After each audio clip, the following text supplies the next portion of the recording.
Warringah. Thank you, Mr Deputy Speaker.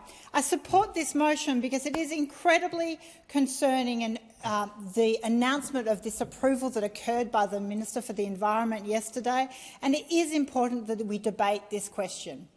I would like to do a reality check for this parliament. 1.5 degrees is not a goal. It is not a target. In the words of the UN, it is a threshold beyond which great risk and consequences will occur. There was a reason why in 2015 at the Paris Agreement 1.5 was listed and agreed to as being an important threshold that we should not go past. And we are already fast approaching that threshold. We're already at it at times. What we know is gas is not the solution. We cannot afford more gas.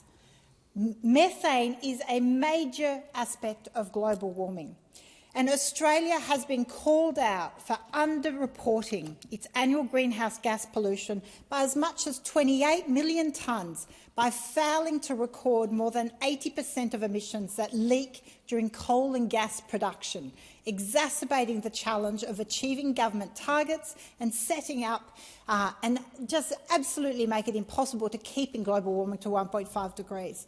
These decisions made to extend and new gas projects are done on the basis that there's going to be somehow it's Scope 3 emissions. It's not something we're going to have to deal with. But the reality is we are all going to deal with it because it is all going to impact our warming.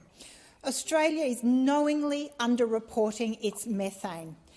It's failing to take action and misleading the international community and undermining our Paris Agreement. And the government knows this. I've written to the Minister for Climate Change. I've written to the Climate Change Authority. And so with every gas project you approve, you make that problem worse. We know we are underreporting. We know we are not measuring. There is a recommendation before the Minister for Climate Change to make sure under the ENGER Act review we have proper monitoring and measuring of methane emission, in particular fugitive emissions. But still we have seen no action. And so we can't keep approving these projects and not address the emission and what they're actually doing, their footprints. Now, for those that don't know, and this should not need repeating, methane emissions contribute approximately 25% of emissions in Australia, and methane captures 80% more heat than CO2 in the first 20 years. So every gas project that is approved is fast-tracking climate change. We are fast-tracking global warming. That it means you are putting your children at risk, you are putting your communities at risk.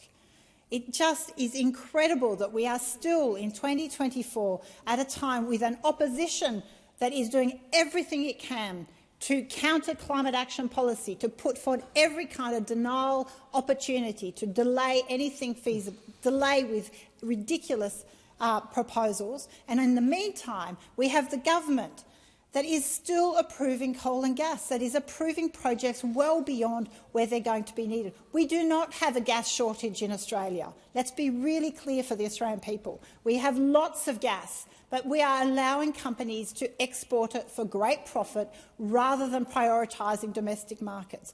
We do not need more gas approvals. What we need is rules that ensure that gas in Australia stays for Australia, and that we fast-track transition off gas for households with electrification.